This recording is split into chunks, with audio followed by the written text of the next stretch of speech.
say let's, but and when I really mean like you. Me. Yeah, I know. Yeah. The You're royal actually we. running the back end. The royal we. All right, let us see. Okay, so we're popped out. We are. Looks like I have audio. And it looks like you do too, I think. But yeah. Yes. All right, let's see what the live stream And says. when I really mean like you. Me. Yeah, I know. Yeah. Okay, looks like we're good to go. Okay, I'll keep checking on that to be sure. But okay, yeah. So this couple comes in like 7 minutes before we close, and I'm just like, and it's especially bad too. Like if we had been busy all day, I probably actually would have been more okay with it. But it has been a slow day. We did okay in It's sales. one of those ones where like you could have just just come in, like swept and then like gone home. Exactly. And so they come in and they start looking, like I said, at a setup that's around like $8,000 or $9,000, which is basically our daily sales goal. So I'm just like, okay, all right, you know what? Fine, we'll give them a chance. After 15 minutes, I realize that we're nowhere near like completion here. I don't even think they've acknowledged the fact that we've been closed for 15 minutes. Like our music shuts off after a certain time. Our shop literally shuts down and turns its lights off, and like the building becomes kind of dark. And she's still just going back and forth and doing this and doing that. And her husband is literally like every couple seconds, I just see him like, and I'm just like, he gets the situation they're in. But again, we're cool. Because if they're going to drop this much money, and it's just like, it's okay. So it's 15 minutes after. Maybe we could wrap this up. Sure, it's fine. 7:30 rolls around. And we're still kind of hemming and hawing a little bit. Her husband has literally given her verbal permission to go ahead with this several times at this point. He's literally pulled out his wallet and been like, all right, let's do it now. Let's just do it. Let's just do it. Well, okay. So we finally pinned down a diamond. We pinned down a ring. The total is literally 8,291.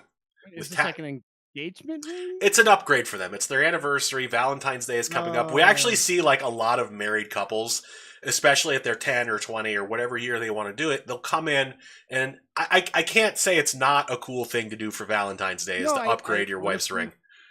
Honestly, like I think a lot of couples, I mean, there's probably something sentimental about like the original engagement ring, but sometimes like a guy just gets like a very basic solitaire without account for budget or taste, because like say it's not hey, if you're like a young couple that really wants to get married, that's probably like the right move. If you're gonna do it, just go for it, Exactly. But, upgrading, good for them. Yeah, and of course, like this too, like, okay, you're upgrading. I think it was their 14-year anniversary, but they were also buying a new house, and they're just like, well, we might as well do your wedding ring at the same time, because it's like a stepping up in life moment for them. And I'm just like, hell yeah, guys, like, absolutely, this is cool. So 7:30, 30 minutes after we close, rolls around, and I hear a question. She goes, oh, you have a sale going on? And like the person who's helping them out is like, yeah, we have a sale. How long is your sale going for? And I'm just like, oh, bitch. Oh, bitch, don't do it. Don't do it. Don't do it. Don't do it. Well, is there a way you can, like, save everything we've been looking at, and, like, I can come back? And I'm just like, oh. And, like, my associate's like, yeah, we can do that. And, like, they're probably gonna buy. Like, I got a lot of buying signals. Again, the husband's literally like, let's do it. I like Jared. Yeah, he's guys. Well, yeah. Fuck, I gotta edit that out later.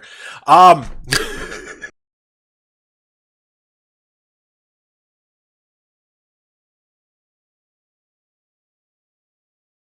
didn't even catch what you said, but whatever.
Yeah, and I can't gripe somebody for, like, making a four-figure.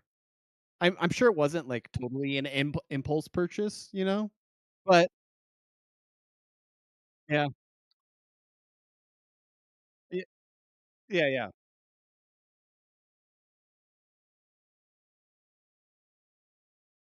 Yeah.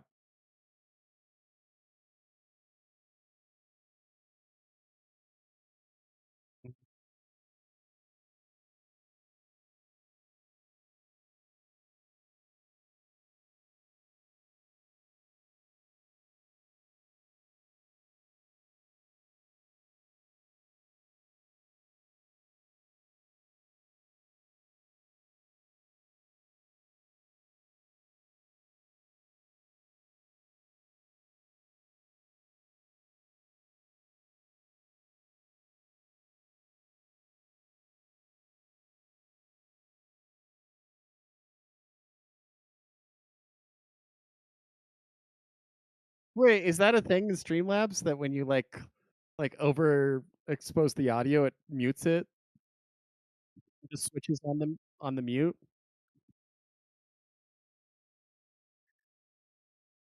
Uh, we're sorting it out. Can people hear me, in the red shirt?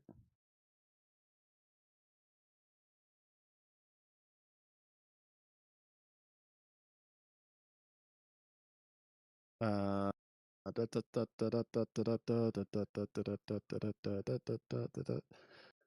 we got Lawrence 720, 100, 7200.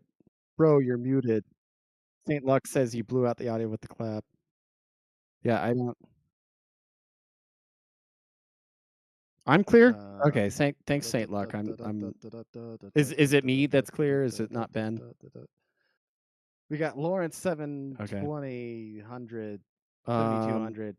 Bro, you're muted. I can hear Scoop, which is funny because, like, they can't hear you, but I can hear the cat going, "Yee." he's like, "Oh, can I help? Can I make it worse? Can I help? Can I make it worse?" I'm just like, "Buddy, I love you."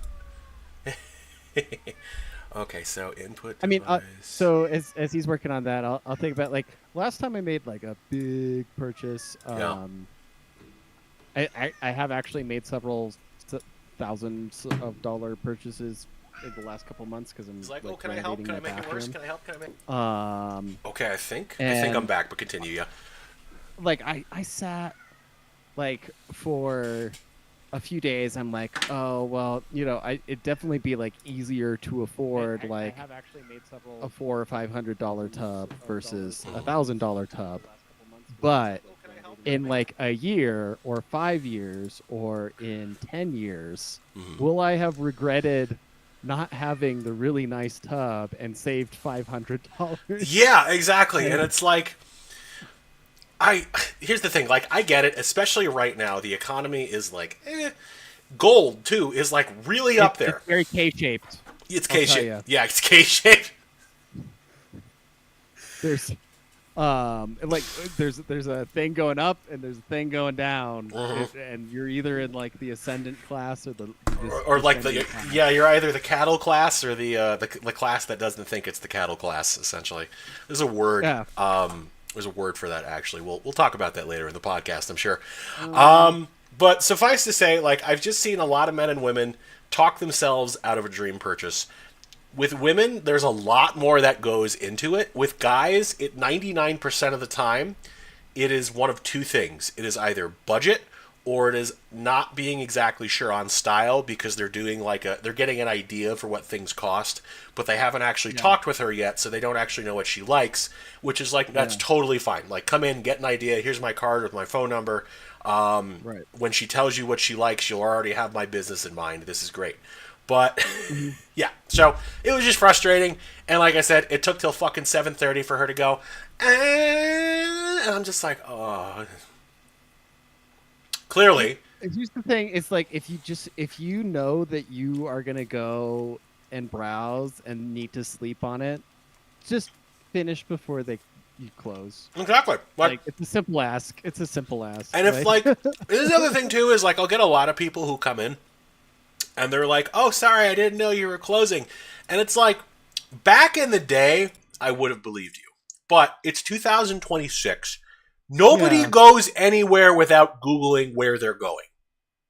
I'm sorry. Maybe you don't use Google. Maybe you No, use. you are ascribing a level of agency that a lot of people don't actually have. You know what? You're I right. think Like, you are assuming like I had to realize this the other day and I was like, man, why is it that every time I go to the fucking grocery store, there's some bewildered person who's never walked or mhm. read English or used money before there? And I'm like, no, wait. I live in a fucking tourist mountain town. Like that's what's going on. Mhm. These are all tourists. They've never been. Oh, On we got the Oh, grandfather here. we got grandfather Matt. We got Welcome, the Godfather, I should say. Godfather. dude, really quick, I'm driving. Hell yeah. What's going on? What's happening? Are you in a Tesla? God, I wish. I'm trying to convince my boss to buy me one. So we have that going for us. Nice. Well, he bought a coworker a Tesla, and I was like, bro, where's mine? And he's like, well, you haven't been here long enough. I'm like, but I could be. But it could be. Could be. You know what would really make me want to hang out longer? A Tesla. Yeah. I was like, you really like? Okay, no, he said that. He's like, oh, I wish you were like you plan to stay here a long time. And like, you know what make me stay here a long time? A Tesla. A Tesla. Not a white one though, because I'm not a white chick. You know Of what I course, mean? yeah. I feel like I don't want to. I Do don't they want a even come in sedan. colors? Like for real? I've Oh, never yeah. seen they're white, gray, and black. No, dude. Honestly, Bro. most people like Bro. buy the white ones. Yeah. My brother has a white Tesla, and I don't know what. I'm like, are you a fucking like teenage white chick? No, you're not. Is this a cop? Yeah, that is the cop. Mm. He's got the white Tesla. I'm like, bro, what are you doing? Mhm. What the fuck you doing? Yeah, I figures. Well, no, like Also, boss they got the silver they show one, dirt so bad. this gray one, White cars, I'd never want to have a white car. It shows too much dirt. What? Too much dirt. Mhm. Too much dirt. So, of course, living in fucking Utah, it's like a whole tech thing out here. I see a shitload of Teslas on a regular basis. There are all sorts of whack-ass colors and paint jobs and, like, little skins you could get for them. I see it on Cybertrucks, too. I've seen so many different colored Cybertrucks. Cybertruck, but people wrap those themselves. Yeah. And here's the thing: like somebody who's buying like $100,000 car and like wants it for aesthetic reasons will wrap it like whatever way they want. Like it's like fluorescent honestly, pink or yeah, I've seen like Cybertrucks with like warthog wrap on it, so it's like made to look like Master Chief, almost cool. which is almost like cool. almost cool. Like I guess. So my advice to you to anybody listening to the podcast right now: if you're gonna buy a Tesla, just don't buy a white one. There's a variety of colors. Well, you know why? Because white's the cheapest color. Because you're already paying a shitload. Yeah, no, that's literally it. Because if I think it's like a couple $100 more for like the black one. A couple which is $100. Weird, you would think it'd be cheaper. Well, only if you get one at auction. If you just buy it straight off the lot, it's like normal retail. You gotta haggle for it. You'd be like, "Nah, man, this is." Okay, you can get it in kind of blue or red. Okay, that's ridiculous. To me, you can buy one of these colored things for whatever you like, as long as it's black. It's $1,000 to get it in blue, and it's $2,000 to get it in red. Why is someone walking this late? You get the fuck out of here! I almost hit someone. $1,000. White's $1,000 more. Yeah. Okay, that's what I'm saying. Yeah. And it's like if you're gonna option it, well, first of all, like okay, here's a big problem. As a brand, you want to be perceived, right? And like it's free marketing every time somebody sees your car and it's got a cool color on it. And the fact that they charge that much for like any paint option beyond gray is ridiculous. Yeah. They know that they should roll in the cost of like having cool colors because it would make it stand out. Everything's gray now. The whole world's gray. So hate it. Lawrence 7200 has an interesting counterpoint. He says, "I'd rather just not buy a Tesla, TBH." Which, No, That's fair. yeah, That's fair. yeah. No. This was specific to people that do want to buy a Tesla. yeah. We are not advocating buy a Tesla. I would advocate Teslas those are glorified people toasting. buy gas cars and pollute the planet until we die. And I mean Yep. that like legit, because I hope everyone dies. I don't care if I have 4 kids. My kids will survive because they're immune. But I have to go to the house. I'm gonna see what my wife's doing. Right. I'm gonna try to hop back on, but I have to get off now. I just want to say hi to you, beautiful gentlemen. It's been a Hello, while. Matt, we miss you. It's so. I look very scruffy. That's okay, Matt. Homeless. We like you, Even though I'm Scruffy. home. It's a pleasure to see you. We miss you, and we understand you're busy raising your ANCAP family. So, It's for real, for real. All right, love you guys. Peace. love you too. He's got Peace. a regular platoon. He going. really does. Yeah. All right, I'm gonna kick the That's intro. like over. a firing element. That literally is. company. Like he's got 2 sets of 2 kids too. So like he could have 2 sets of emplaced weaponry. Like you'd have a machine gun team. You could also have a mortar team in support while him and his wife actually advance and fire on the enemy. Like it works really well that way. He could do fire by rank drills. He could. Yeah. At least 2 deep. Mm-hmm. Everyone. Yeah. Yeah. Reenact that scene from Zulu. Absolutely. Uh, Welshman never yield. Okay, I'm gonna kick the intro over, and we'll get into the more serious topics. Ooh.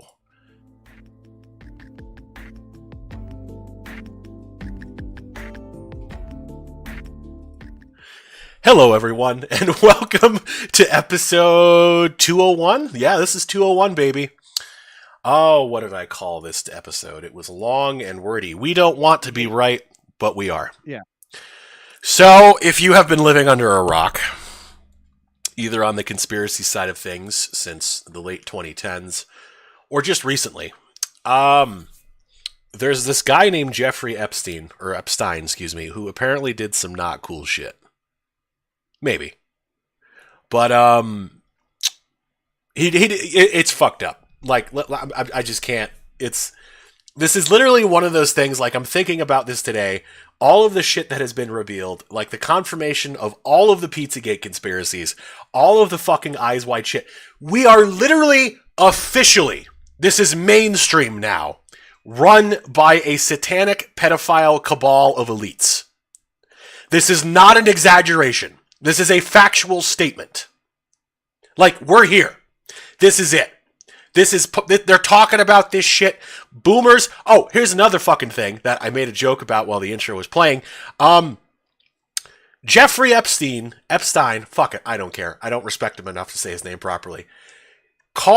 Uses the word goyim so many times in these emails and is talking to other prominent individuals who are Jewish, and they're also referring to other non-Jews as goyim, which is significant in its own right for reasons we'll talk about in a little bit. But right now, Pizzagate is confirmed. That's where we're at. Like, Max, do you remember a couple of weeks ago, I want to say, maybe months. Yeah, no, we talked about this. We talked about this because there were initial releases that were coming out and they were trying to say, oh, they're just talking about this openly in these emails. I guess that kind of debunks Pizzagate. And it's like, hang on, bud. Hang on. And now we have this. We're like, it's sad that we're right again. Alex Jones was right again. And it's also sad that he has basically been reduced to a state where he is grifting for them. Like he's... I haven't followed his show. I haven't either. Like, I was following the bullshit lawsuit by the Sandy Hook families for a while. Like, $1 billion, I think they wanted him to pay. And like I remember we were talking about this on the show a little bit, and we were looking up like settlements that pharmaceutical companies had to pay for killing hundreds of people, and it came nowhere close to what Alex Jones was ordered to pay by the courts. And it's like, oh man, we really do live in a clown society. Sorry, I'm just a couple of goyim here on our podcast, just enjoying my slopadilla from El Pollo Slapo. It's pretty good. And I guess if you've got an in-group and out-group, like you're always going to have like terms affectionate or derisive Yep. towards the inside or outside group. And I remember, or somebody in response to all this posted a clip from like, Gene Simmons from Kiss had a reality TV show for a minute. I used to watch it a little bit. Yeah. And his son is like his car's like acting up or whatever. He's got in the driveway of their mansion, and he's like pops open the hood and he's looking around trying to like figure out what's going on. And the dad comes out like, you think it's going to be this father-son moment where it's like, oh, let me tell you about engines, son. They're so cool. Let me explain what's going on with the alternator versus the, AC compressors over here. But it's Gene Simmons, so. Who, by the way, is he from Detroit? I thought they were. I think so. Jeremy, pull that up. Hang on. Yeah, let me check that out. He was Gene Simmons' early life, but not for the reasons you think. Not for the okay. He's born in New York. Oh, okay. Or originated in New York City. Okay. For some reason, I always thought it in my head like Kiss was a Detroit band, but I have no idea. They started playing in Brooklyn. Okay, whatever. Yeah. Whatever. But his son's like looking through the engine bay, and the dad Gene comes out and is like, he's like, oh, I have no idea what's going on over here. This is what Gentiles are for, and like Gentiles is supposed to be kind of like the more polite, like affectionate term. Like Gentiles is literally the biblical term for non-Jews that Jews used. Yeah. Goyim is completely different, but continue. And it's like, it's one of those things like if you put the shoe on, I mean, this is always what every conservative or ever so much for the tolerant left. So if you put the shoe on the other foot, imagine if the roles were reversed. Hypothetically. If you imagine the roles were reversed, it would be not a great look. But it just airs on national TV and it's fine. Yeah. But yeah, would you like to explain the other one? Yeah, so they were posting about this on Tumblr a little bit today. And the term, again, is goyim, or goy. You have probably seen this around on social media a little bit, especially if you're on Instagram or X, Twitter. But essentially, goy or goyim is, I believe, Yiddish. I actually need to look up the etymology on this. But it's a term that Jewish people have for non-Jewish people. Now, again, we just said that Gentile is another term that they have. Gentile explicitly just means a non-Jew. Goyim is a little different. Now, goyim is different in the sense that it still refers to non-Jews, but in a way that kind of sets up a relationship between non-Jews and Jews as cattle to farmers, is a really good way of putting it. Like, goyim is a derogatory term for a lesser group of people that you have dominion over, essentially, because they're like animals. And because of that, you can lie and cheat and steal and do whatever you need to do when you're dealing with the goyim. And this is not an exaggeration. I, of course, having been an individual of the Jewish faith, kind of, for years, before converting officially last year, I have had lots of relationships with different kinds of Jews. And I didn't hear it a whole lot from younger Jews, to be honest, but older Jews would refer to the goyim all the time, in a derogatory way. They would especially refer to the goyim after they figured out I was Jewish, and they could have these kinds of conversations with me.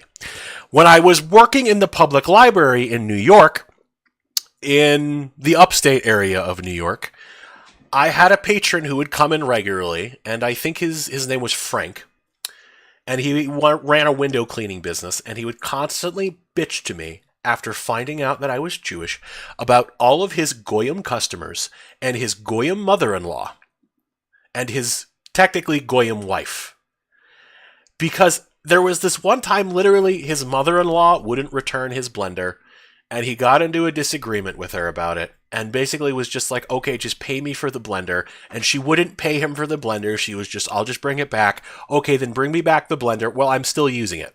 It was some weird fucking thing. It was like some weird, like, Seinfeld sub. Yeah, no, exactly, yeah. And I'm just sitting here, and I'm listening to this dude, and he's saying goyim this and goyim that, and he's complaining, and I'm just like, it's guys like this that actually, like, for all the black stereotypes or the Mexican stereotypes or the Asian stereotypes, where it's just like, they exist for a reason.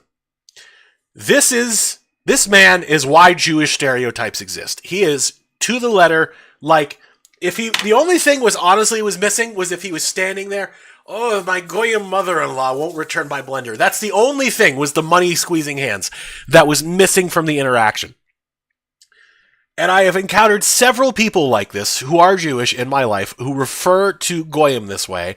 And I will say it's not always the same. Like, they're not always like, in that goyim.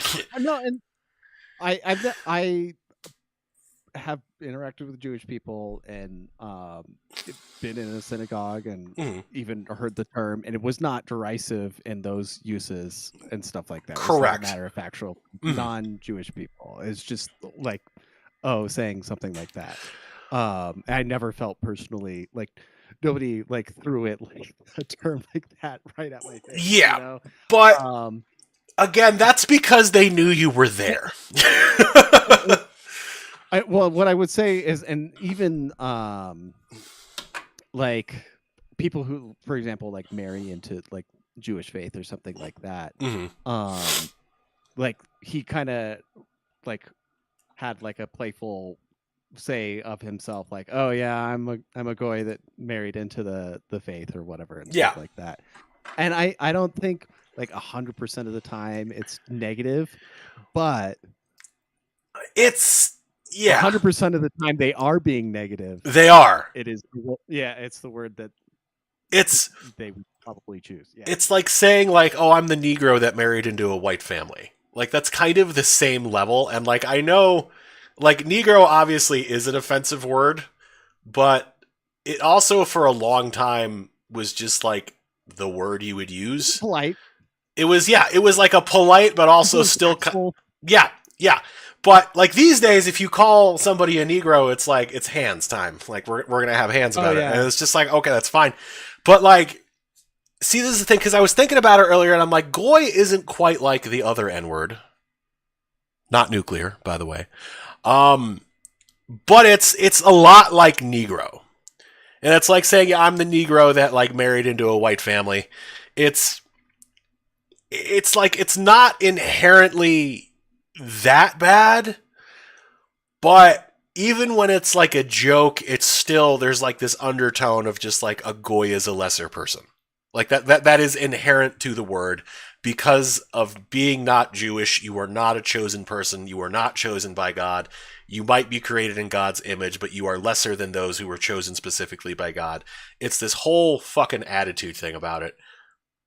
And for Epstein to be referring to the goyim openly like that and making all of these derogatory remarks with other prominent individuals who are Jewish, who are high up in society, like I don't have their names in front of me, but I know there's a couple. Like somebody asked him for like, am I going to have to go sit with the goyim or something like that?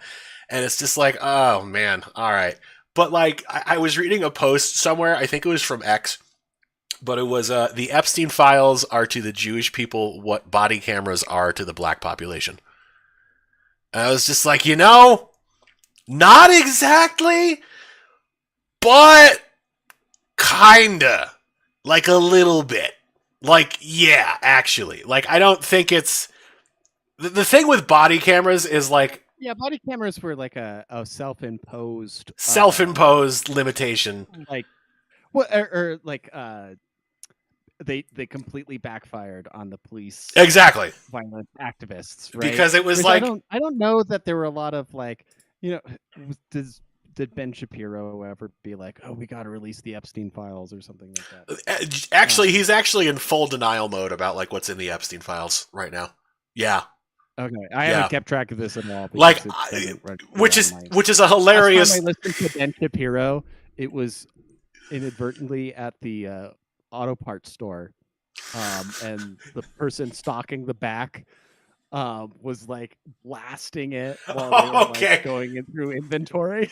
And I was just laughing Hypothetically, because let's say I had a 98 Honda Civic and I needed a gasket for it. Hypothetically, would you have such a gasket? Oh, man. no, it was like right after October 7th was the Oh, thing jeez. Okay. in 22. So he was like, Oh, our and he was greatest like, ally. Oh. here's the thing: we've been making peace for 70 years, and we hypothetically, if you've been trying to make peace for 70 years and they just keep trying to murder you, what do you got to do? Exterminate them. Yeah. You know? Like, after a certain point, like, it's. How many more times are you going to let the leopard? Shapiro talking about turning, Gaza into glass. Yeah. And I was just like, really? This is what you relax to, listening to while you're doing inventory. Hell yeah, you stupid liberal. Israel's our greatest ally. We have to give them all our money. Shit, man. And it's the other thing too. I think we should cover are the emails where Epstein was talking to some guy at Harvard. I think where he was talking about how like we should start, like pushing transgenderism on kids. Like I saw several very all over the spectrum emails quoted, and I haven't dug through the files myself. But the idea is that or not. he was like pro transgenderism, like he thought that should happen. He was also like, I need to actually look this up to a degree because I've been posting memes about it, and I read the email, but it was, let's see. And here's the thing: is like I would always caveat is that like, obviously like there's a very big difference between the actual religion of like Torah following like Jewish people and the state of Israel, right? Yeah, like there is a difference. And just because they happen to be like ethnically, Hebrew or Semitic or whatever, does not mean that they're representing the entire group of, Jewish people or Torah following like Jews and stuff like that, which like there are massive protests in the US and in Israel of people that oppose the Israel state. This is true. That are, real Orthodox Jewish, ethnic Jewish people. Plus most of the like original ethnic Semitic people that lived in Judea when the Romans overthrew it, simply assimilated and became Christians and Muslims and stuff like that. I mean, there were still some that held on to Judaism and stuff like that. But like it's worth noting that like Justin Amash or Nayib Bukele is like just as Semitic as like Jeffrey Epstein or something like that, if not more, because they're actual like born in Palestine people. Maybe Nayib is and Justin are like second generation or whatever Palestinian. But like there's you got to separate out from like the Fuentes like brand here and say, of course, like, of course, a specific group of people who are controlling the Mossad and like Israel and trying to manipulate the U.S. government. It is not what all Jewish people are participating in. Not all Jews. All right, not all Jews. Would you not say we're Wang halves though? Are we not Wang half in it? I can't. I'll tell you later. Okay. Yeah. It's all right. Some people might know. Like I also, again, I do find it funny that like earlier, I don't remember what we were talking about, but I mentioned that I had seen something and you were like, oh, I haven't seen that. I need to go look it up. And I was like, oh, well, that's a role reversal because like, I don't watch shit or fuck. Like I certainly don't watch Nick Fuentes. I never really watched Alex Jones' show that much. I don't watch Joe Rogan. I don't watch right-wing or left-wing influencers. Like I just don't consume this stuff.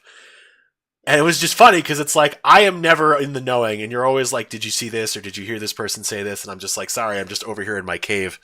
And I was just like, huh, all right, this is different. But yeah, okay. So for sure, not all Jewish people.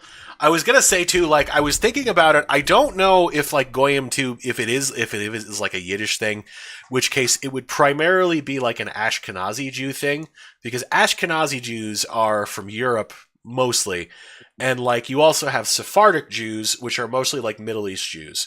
So you could have like Egyptian Jews, like literally anywhere in the Middle East. Iranian Jews are technically also counted as like Sephardic, even though they're technically in Persia. I think But Sephardic would be like Mediterranean to Middle East, more or less. Is let what me I've read. It's let like me let me Iberia, check that like Sephardic. especially like this So Spain the and Iberian and Italy and Spain is weird because like there's like a third kind, and the reason okay. for that is because the Spanish Inquisition really Oh, messed with. they did. Oh yeah, Yeah, yeah. yeah, Okay, hang on. yeah. You're right. So okay, types of But yeah, Yiddish Jews. is like a weird language because like, it's got the vocabulary from Semitic Mm. languages, but it's actually like got the grammatical structure of like a Ooh, Eastern European, like a Slavic okay, language. so I was incorrect. So Ashkenazi Jews are Central and Eastern Europe, Germany, France, Poland, Russia. Language is mostly Yiddish, which is a blend of German, Hebrew, and some certain Slavic dialects. Sephardic Mhm. Jews are the ones from the Iberian Peninsula, from Spain and Portugal. The Yeah, that's what I always problem thought. is that rich cultural traditions from Iberia, North Africa, and the Ottoman Empire after their expulsion in 1492, often with Spanish and Portuguese influences. And then you have the Mizrahi Jews, or Mizrahi. They are in the Middle East and North Africa, so like Iraq, Iran, Yemen, Morocco, stuff like that. So they're yeah, that's okay. So I confused Sephardic and the third kind. Sephardic are from the Iberian Peninsula, so you have the Mizrahi Jews or the Mizrahi. I don't know if if the Sephardics and the S and M's, I don't know if they use goyim as much. Like they might have kind of like And adopted it, but goyim I think is derived from a Yiddish dialect, so I think it's more of an yeah, I think Ashkenazi thing. I think it's interesting. Yeah. Which in particular, like that's the probably what we um especially post World War II and Mm. stuff like that. That was the biggest group that emigrated to the U.S. Yeah. And stuff like that. Mm. But yeah, it's linguistics is interesting. I, Mm. I I think etymologically, it's it goy just in general just means people. Yeah. And like internally, like I think in the Bible or Torah, the Mm. existing Bible before the New Testament, Mm. they refer to themselves internally as goy, but it's like that suffix that adds in like the otherness basically. Um and it's not always that otherness is going to be, like I said, derisive, but it can build over time, especially when somebody's got a chip on their shoulder Mm. and like a complex about you know we have to stick together about I everything. also always think of this one episode, and this is how intellectual I'm about to get. I'm about to reference an episode of The Fairly Odd Parents. But there's this episode where Timmy makes a wish that he wishes everyone was exactly the same because he was getting like kind of bullied by like this kid and his dad because they were supposed to be portrayed as like these loser people. Actually, they were a little Jewy now that I'm thinking about it because the dad was a dentist. And he literally, I think it was voiced by Gilbert Gottfried or somebody who's trying to sound like Gilbert Gottfried because they're just like, oh, well, our parents, we're the best. Like, I'm not doing the voice right, but it's, Poking out so yeah. much when you do that. Oh my God. Okay, let me do it farther away from the mic. Hang on. But Timmy makes a wish that everybody is exactly the same, and literally, there's no color or anything. Everybody just comes in the shape of these gray blobs that literally look like the ghosts from Pac-Man, with just like eyes and like a mouth, and like everyone is exactly the same. And the lesson is that he bumps into like the dad and his son again, and they still have their superiority complex. Oh, well, we're the grayest and the blobbiest. And they just walk away. And like the lesson he learns is that like it really doesn't actually matter like what you look like on the outside, because if everybody could still be the same, you can still be a terrible person. And it's like that's kind of the lesson. It's just like don't worry about that so much. Like you don't have control over it, but if they're being mean or nasty, like it's on them. It's not your fault. And I always think about that because it's the same. Like all ethnic groups do this to an extent. Like this is also not something I want to make this sound like only Jews do this. Like white people do this, black people do this, Mexican people do this, Asian people do this. All ethnic groups generally, for the most part, prefer their own kind, and they have various opinions about other ethnic groups. Some more on the positive side, some more on the negative side, but they all do this to an extent. It is a natural thing. It's part of being human. It is not unique to Jews. But this is one way in which they will do that. Which, it is what it is. It's something to be noted that the people who are doing this think of you this way. And here's the thing. They don't have to be Jewish to think of you as cattle. But that's when Epstein is saying goyim, that is how he is referring to non-Jews. Like that is absolutely the context there. It is what it is. Yeah, well, there's this whole color thing where it's like the psyop to be like, oh, like Epstein was a Russian agent. He was a Russian spy. Oh my gosh, yeah. Like, all right, we're coping. Okay, we're coping. Go through his emails and see how many times he talks about Russia. Which instead of like, hey, me and all my friends are really big into the IDF and Mossad and stuff like that. God. And like, oh, my wife just happens to be the daughter of like the Mossad chief and stuff.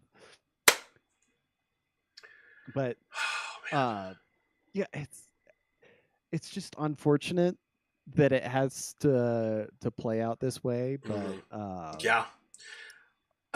Like we said, we don't want to be right. We don't want to be right, but here we are, man. Like, we're ruled by a bunch of fucking satanic pedophiles. Like, here's what... The thing is like a sexual blackmail operation has been done countless times. History. Yeah, like, this is nothing new. This is different. This is literally True Detective shit. Like, this is what, like... Rust was smoking a cigarette over and Marty was like, no! Like, it's this bad. It's literally that bad. It is eyes wide shut bad. Yeah, here's the thing is, what? Like the Russians, or I should say the Soviet Union, did sexual blackmail operations against people. The UK did it against people. Alan Turing. Sure. Sorry. I mean, all throughout history, I mean, France, like the court intrigue thing, the entire idea of having everybody at the court of Versailles together, so all the nobles would be sleeping together and you could constantly blackmail everybody about their affairs, is exactly what's going on. It's just now it's being applied to elected Congress people. Yeah. And what I immediately thought about, not immediately, what one of the first things I thought about when I thought about this operation was the death of Stalin. Yeah. And Bera, the NKVD chief, was basically like kidnapping people and raping girls and stuff like that. And basically what happened at the death of Stalin was, or when Stalin died, was they needed to have a transition from the last Soviet dictator to whoever the new Soviet dictator was going to be. But the enforcement arm of Stalin, the NKVD, was being run by this satanic pedophile, right? Yep.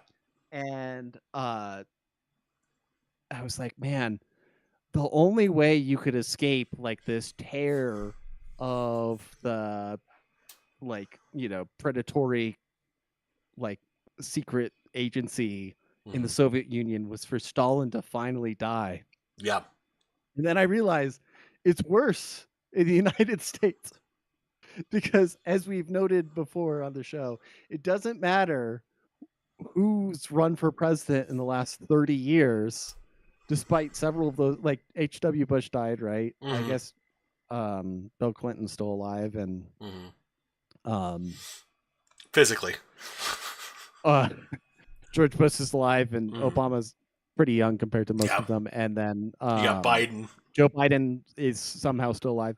Well, and Trump is nearly the same age. But it doesn't matter who in the last 30 years. None of them would have died in office, obviously. But they're all friends with Jeffrey Epstein. They're all part of the same, sex blackmail cult. They're all in it. And it might be better under the Soviet system where we just had a dictator. At least when they die, we can transition out of it. Like, we have an opportunity. Instead, we have a fake election between two people who are both in the cult. Yeah. And then we get to pick who's going to be in the cult. And no matter who we vote in, like, you get the same shit every time. Yeah. If it weren't if it weren't happening that way, how would it look any different? I guess would be the question. Well, here's the thing: is like in dictatorships or monarchies or whatever, it's like, oh, they're dictator for life or they're monarch for life, and dictatorships in particular, because it's not established that it's hereditary. The line of succession is open for interpretation anytime the dictator dies. It means that essentially you have, as the dictator, anybody who successfully coups you would take power, right? So dictators are constantly killing anybody competent enough to coup them around them. And so you ended up like within like a few years of dictatorship, you're just like, everybody's an idiot, just a total moron around you because you killed everybody who's competent. Which was trying to seize power successfully. Which also makes the death of Stalin actually another great example, because it is a historical fact that part of the reason he like lingered after he had like a stroke or something like that, but there were like no competent doctors left because he had them all purged because he thought the doctors were all conspiring to kill him. So when he needed help, like there was not a whole lot of help available, and they do reference that in the movie, and it's quite funny. Yeah, well, they all think they're going to get shot immediately as soon as they like leave the residence, and they can't cure Stalin or whatever. Exactly. But they, not only is it like this coup machine. This is where monarchy comes in as superior to dictatorship, because in a monarchy, like the glorious People's Republic of Korea, yes, when you have an established line of hereditary passing of sovereignty, then you're invested in competent government because you need to pass it down to your children so that they can sustain it and everything like that. You're not perpetually worried. And so, all these nominal republics that are dictatorships would be better off just declaring like an open monarchy. Wasn't it like Cameroon or something like that, like where it's the general's son after 30 years finally became the person? It's like, just declare a monarchy. Yeah, at that point, like you have a ruling family, whatever. The purpose of a system is what it does. And when you're honest about monarchy, the thing is like, the thing about monarchy is like everybody knows who they have to kill to change the regime. Like, and if government's bad enough, like, we know we just need to kill this one dude, and then we can establish a new government and put some other, competent person in charge, and then we're good to go. I think somebody actually invented in republics or democracies like we have right now. It's just like, a secret cabal can just seize power. They confront both groups WWE style off of each other and just perpetually maintain power. And there's no way, and there's no way to be like, who do I need? Who do I need to revolution? Who do I need to guillotine to like change things up around here? There's no All of them. fulcrum point. Yeah. All of them. Oh, also, there's a couple of things I wanted to touch on, but I actually did want to go over the official ANCAP solution to the satanic pedophile menace. The solution is give all children guns. Yes. Yes. As we're talking about children, child armies Child armies, yes. are extremely moral. You see, we've been playing the long game on this, especially with Matt. Matt actually is he's sort of a military exercise. He's gonna start teaching his kids, how to do cool based things, and that will probably be part of it. And yeah, we just think that like in order to be sure, every child should just have a gun. Like maybe not like a full size Glock or even like a subcompact, like a 22 life card or something like that. Just like real like a Derringer, just a little something, just a little pepper box. Yeah, just it's like a one use thing, but it's loud enough and it'll kill whoever you're pointing it at, and it will alert other people around you that you are in danger. And it's just like you should have like your little cell phone that only will call like 3 people, like your mom, your dad, and your grandma. And then you've got like your backpack with your school stuff, and right here, crossbody holster, you just got like your little pepper box, like just ready to go. And like that's good. It need to be like a 4-shot or something, like just like a 2-barrel 32 ACP. Exactly. Derringer. That'll do it, man. Just you pull the trigger once. Where's bang. that from Chiapa? Yes, the Chiapa. Oh, Chiapa might do it. Who does? Oh, Bond Arms, I think, does the little flip open like break action Derringers. So just like that, like we need to start marketing more guns to children, and children need to start carrying weapons. It is the only way to ensure that they are all protected all of the time, is to give them guns. Like it's the freest free market solution I can think of. This will create so many jobs. Like also, I definitely wanted to talk about the 4chan and Reddit situation. We have known for a while that Ghislaine Maxwell, huh? That's right. You reminded me. Yeah. So she was, what was it, Maxwell Hat or something like that? But she was a power moderator with significant control, like a super moderator on Reddit for years. So on the one hand, you have that. And on the other hand, now you have Christopher Poole, aka Moot, the original founder and owner of 4chan, met with Jeffrey Epstein in, it was like 2013. I want to say it was 2013, I think it was, because it coincided with the creation of Poll. Now, if you have unfortunately browsed 4chan over the years, you know that Poll was created after they deleted another board called New. New was just supposed to be a news and politics board that very quickly turned into basically like the Daily Stormer, which back in the day was a huge problem, and it got the board deleted because there were too many conspiracy theorists and too much anti-Semitism and too many Nazis. And it's just like, okay, Christopher Poole has his little meeting with Jeffrey Epstein, and then Poll is created. And Poll was originally mentioned this way, but it basically was a containment board for all of that. Because after they deleted New, all of those people who were on New went all over the rest of 4chan and tried to turn all of the other boards, to an extent, into New. And all of the other users on 4chan were pissed off about it because they were like, dude, this is just political bullshit. Like, I didn't come here. I wanted to talk about like DIY gardening, and you're turning this into a rant about fucking Jews. Like, this, go back to New, faggot. Like, it was shit like that. And you also, of course, there was the other board that's like really famous on 4chan is B, which was the random board, which was like probably a cultural juggernaut for a long time. But so like moving forward, okay, so you have the creation of Poll, which is intended to be this kind of containment board for that. which it did, but I also don't think they were counting on it becoming the most popular board on 4chan by several factors. Because I remember being on 4chan in the 2010s, and you could publicly look at like the amount of traffic that visited each board, and the amount of traffic that visited Poll compared to the other boards wasn't even close.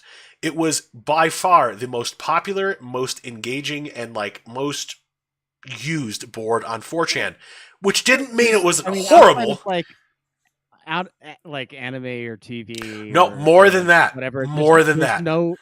Yeah, exactly. I'm Yeah. just saying, like, it's the only thing where new stuff was happening. Yeah. Outside of B, Like you right? had TV, you had anime a little bit, you had the video games board, you had K weapons, which kind of was near and dear to my heart and definitely bled over onto Tumblr a little bit. And I think we were all kind of part of that like weird Tumblr K community for a while.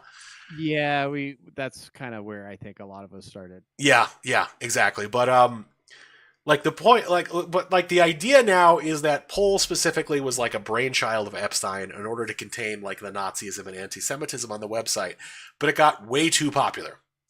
And of course, we found out later on that like half of the IPs that go to Poll all used like Israeli IP addresses, but there's also like this, you can just use a VPN on 4chan, but it would make sense that 4chan to a degree became an Israeli honeypot, excuse me, or some sort of honeypot, especially after Christopher Poole left the website.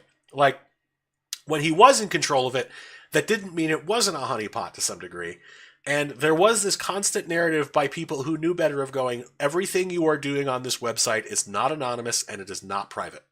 Like, whatever you are doing on here, you have to be careful. So if you're going to say shit that, like, could get you into trouble, you're going to need to own that because that can come back to haunt you. Of course, there's all sorts of horrible shit that goes on 4chan. Did happen, is happening now, and for whatever time it has in the future will continue to happen. I do not suggest anybody go to 4chan or try to browse it at all because you will be exposed to some shit that at best will really bother you, at worst is literally like probably the same shit you might find in the Epstein files. Thankfully, I never really was exposed to that shit, thank goodness, but you might be.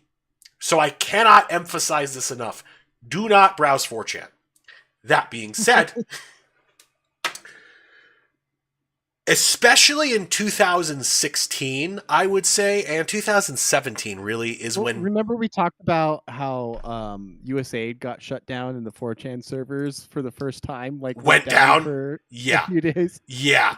And then they came up and they were just like, oh, don't worry, we have all these new servers that we had planned the whole time, and totally ignore all of the IP addresses that have been published. So on the one hand, like again, you have Epstein with his hand in 4chan shaping the Poll board, but again, I don't really think they had control over anything that was going on at Poll, which is why, as people who on Tumblr have noted, they were sliding the board constantly with like cuck threads and porn and all sorts of horrible shit. Which was just a thing. Like, especially, like, I would say peak traffic for Poll was 2016, especially as it pertained to the presidential election. Mm-hmm. And that was probably, like, the peak of the board. I'm not saying it was good. I'm just saying in terms of, like, anything, that was probably the board's peak. And since then, obviously, it's died off, and it's become, like, this, just like, the rest of 4chan is just these days. But, It wasn't really in their control. It's not the same as Reddit. Like, again, Epstein did have a hand in 4chan, but Maxwell didn't just have a hand in Reddit. She had her hand on the red button. Again, being a super moderator, you can ban whoever you want, you can prune threads to any degree that you want, deleting or adding or emphasizing, you can give anybody upvotes and gold, you can manipulate anything you want to do. So, it's not the same. It's similar. You have the same couple, which, it's interesting, it's these two people, it keeps coming back to these two people. I will say, like, if you had to think of, like, the chat boards that most encompass, like, the young right and left wing on the internet, it would be Reddit and 4chan. Yeah. And somebody made the joke of Reddit girlfriend and 4chan boyfriend. Yeah. 4chan boyfriend. Back in let me see this. Because I've seen this post. Reddit girlfriend, 4chan boyfriend I can picture about it. Ghislaine and Epstein, yeah. Epstein. Okay. Doomer posted this January 31st of this year on Twitter. He said that about them, but it goes back to an earlier post. Damn it.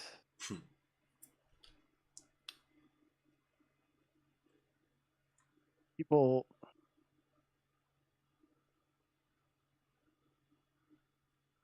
there's somebody called this all the way back in like 2023, I think. And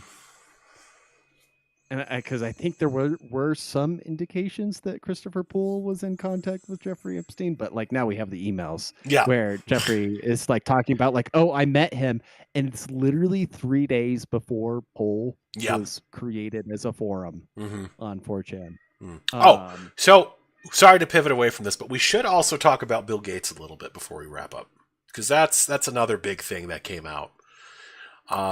Did you see Jeffrey? Can you please get me some extra antibiotics that I can slip into my wife's coffee because I got some STDs from those? Which I don't know if the timeline matches up, but could you imagine if Bill Gates like advocated for the vaccine mandate as a way to sneak antibiotics into his wife under the guise of it being a COVID vaccine? Well, he's always been like on these big health initiatives. For forever, all over. Yeah, but could you imagine though if literally the vaccine mandate, which like affected everyone just about on the planet, was just cover for him to try to like get anti-STD meds into his wife somehow? Could you imagine?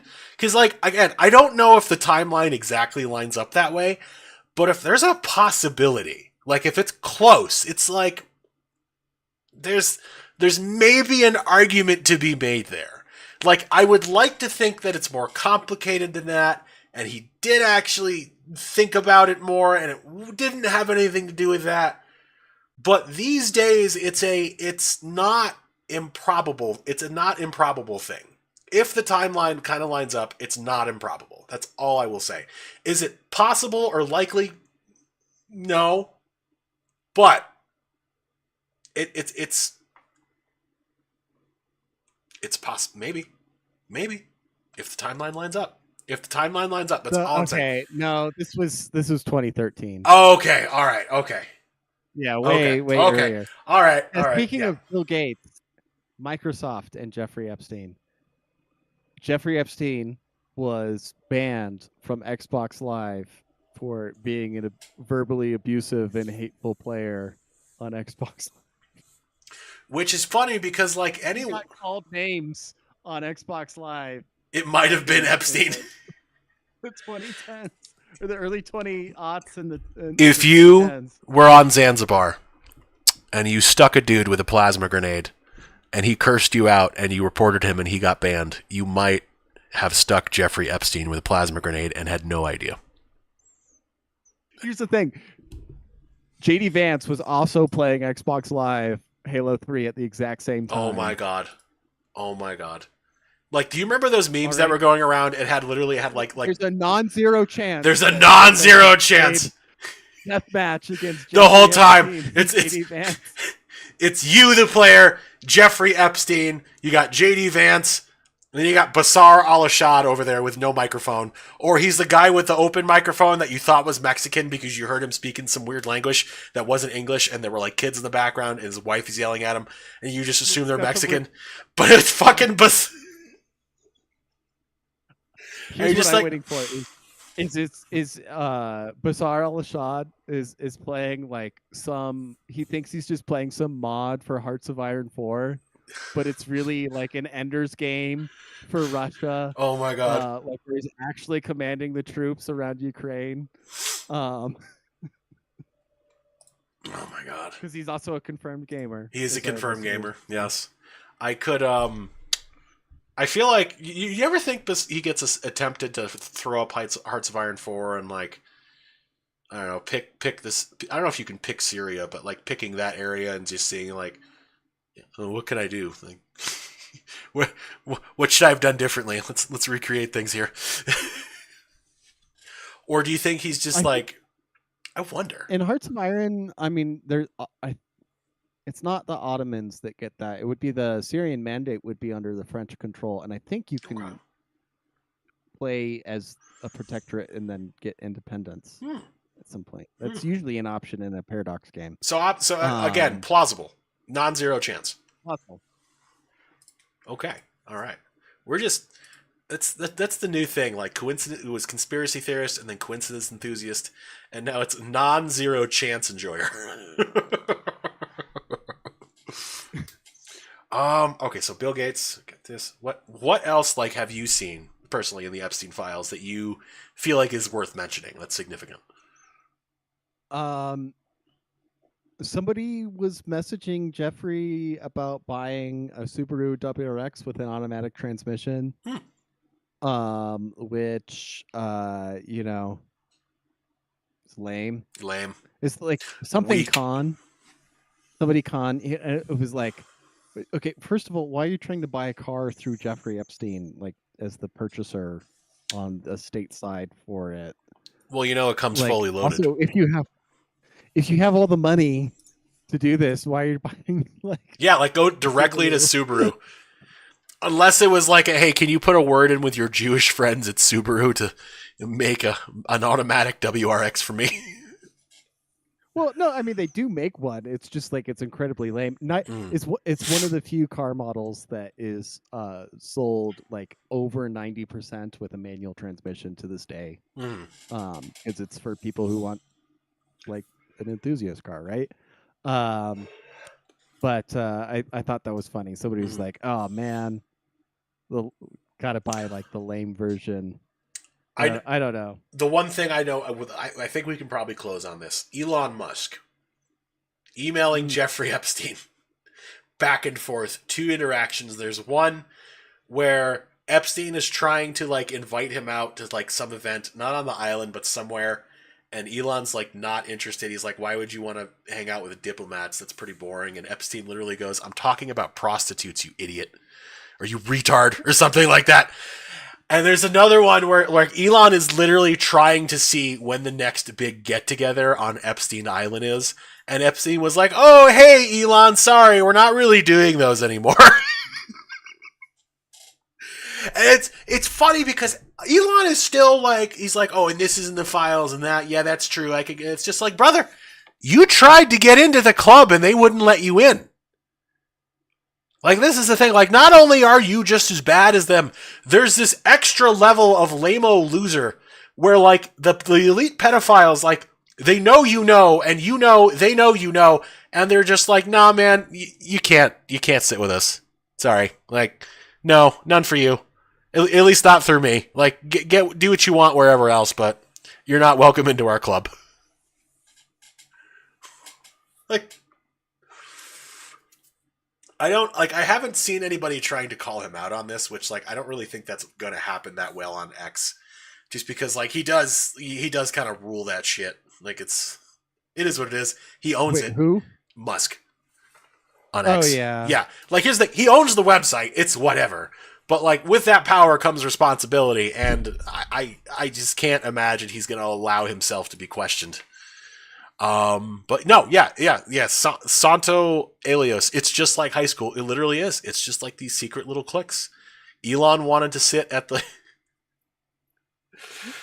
Everybody makes fun of Star Wars because apparently there's only like 3 families that matter ever in the entire history of the galaxy. And in the main movies. Yeah. And it's like, unfortunately, it's like true in real life too. Yeah. Like, yeah. Also, I mean, George Lucas is Jewish. He would know. He would know more than us.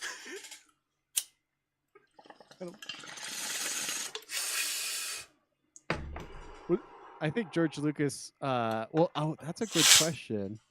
was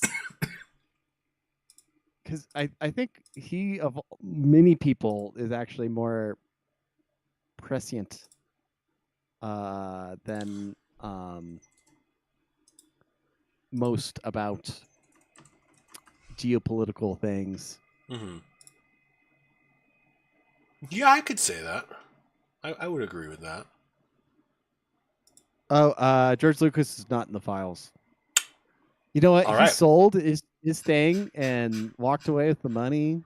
He had his chance to direct uh his movies about how corrupt, a decadent republic turns into an empire through false flags Mm-hmm. and And how senators will groom children over the course of years, both in the sense of trying to turn them into the dark side and, oh no, Anakin, no, we can't be together. That would never work. That's why I wore this outfit. Padme was a groomer. Let's be real. But you also have, of course, Palpatine. Have you ever heard of the tragedy of Darth Plagueis the Wise? It's not something you would learn from the Jedi, but he learned to even keep the ones he loved from dying. Like in those dreams I was sending you using the Force where Padme dies in childbirth. Would you like to know more? Is it possible to learn this power? And there you go. That's just classic grooming right there. With, you have the dark side of the Force going on, which, I mean, it's not like when they're doing this shit too, their satanic pedophile nonsense. It's not like they either ceremoniously for the purposes of getting their kicks off or actually believe they're, engaging in these rituals and worshiping like dark gods or Satan or other things like that. Like it's a good thing that's not happening. So that would be extra bad. Like that would like be another level of like what the fuck. Oh. Well, I have a feeling. So I did talk to Frank from Quite Frankly. He is planning on trying to actually hop on next week's episode. I'm sure he's going to want to talk about this. I'm sure we'll probably be talking about this more next episode because I doubt this is gonna like be a this is gonna be a thing. I don't think like normally this is like after a couple of weeks life will go back to normal, and I'm not saying like we won't still have to go to work in 3 weeks. I don't think this is just gonna go away. Like this is this is literally, we of course have known about this shit all the way back since Comet Pizza. However, for your average NPC normie, this is deeply disturbing. I think when did Alex Jones first mention like vampires and satanic pedophiles and shit? That's a great question.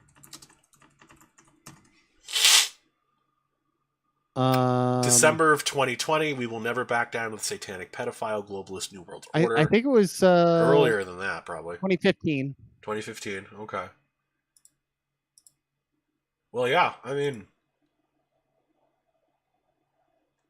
yeah, 2015 is when he got really dialed into it. Yeah. That makes sense. Makes sense, but yeah, that's some shit, man. So yeah, is there anything else you want to bring up? Any other revelations in the files or any other political things? Yeah, man, it definitely feels like this is a watershed moment. Like this is the next few months, going forward, things are just in general going to get real interesting because like there really is this idea, and it's probably unfortunately the most likely outcome. But what I'm afraid of is this information is going to keep coming out like this, and there's somehow going to be more worse shit. And it's just going to be another back and forth thing that people argue about as they go to the polls and the midterms, and they just vote for these people, which, I'm probably asking too much, but I don't I truly, at this point, and maybe this is me being foolish and I should know better because nothing ever happens, even when something happens, I don't see how this information can now be mainstream. And people still think they can just vote their way out of it.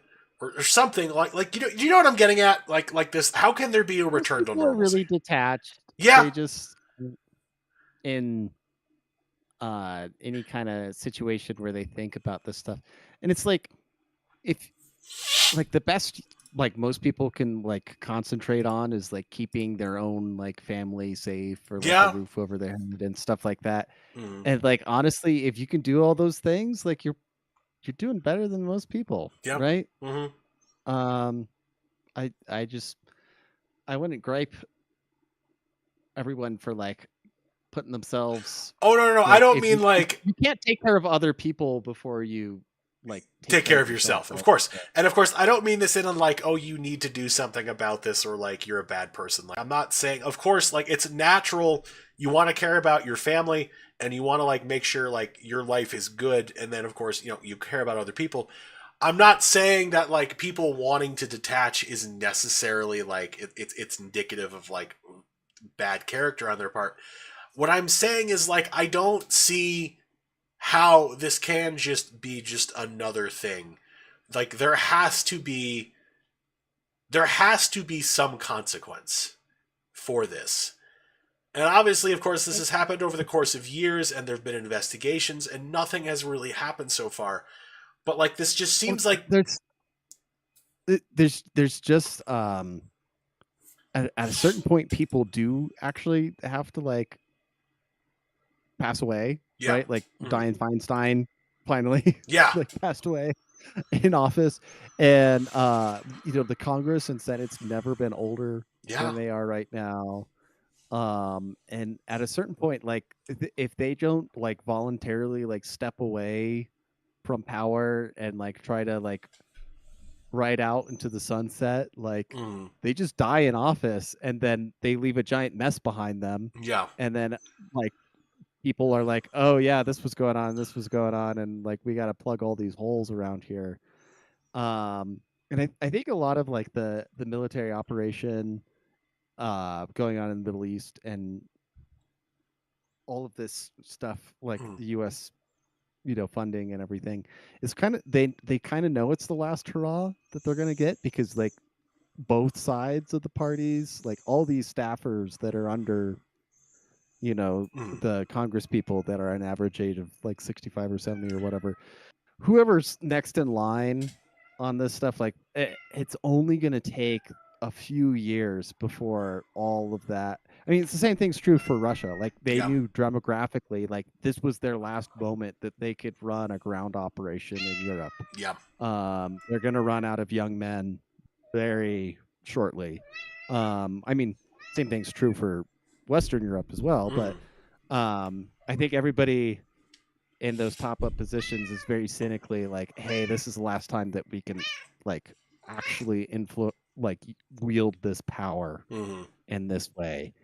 And I hate to be like, oh, we can just wait it out, because you can't actually just wait stuff out. Like you Mm. have to be active and like manifest through your actions and your mindset and your, you know,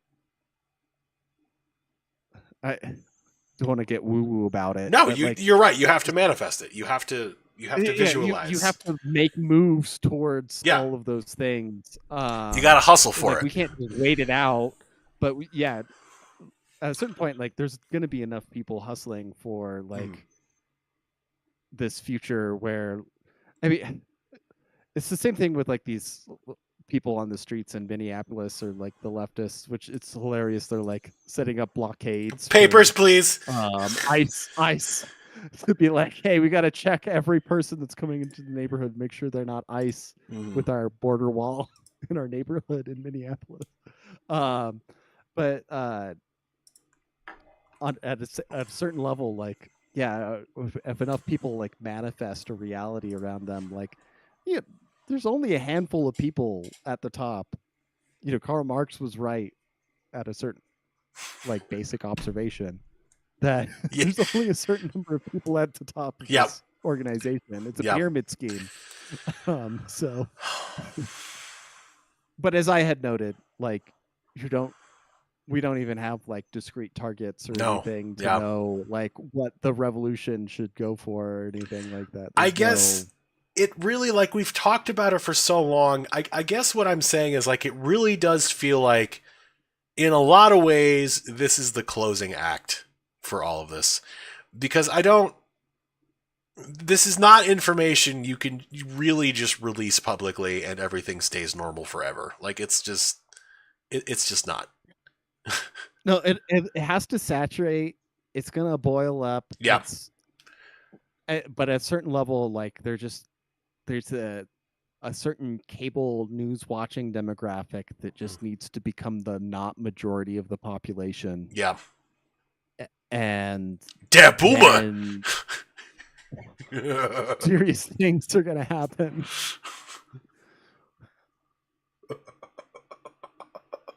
Yeah, we just gotta wait for more boomers to die.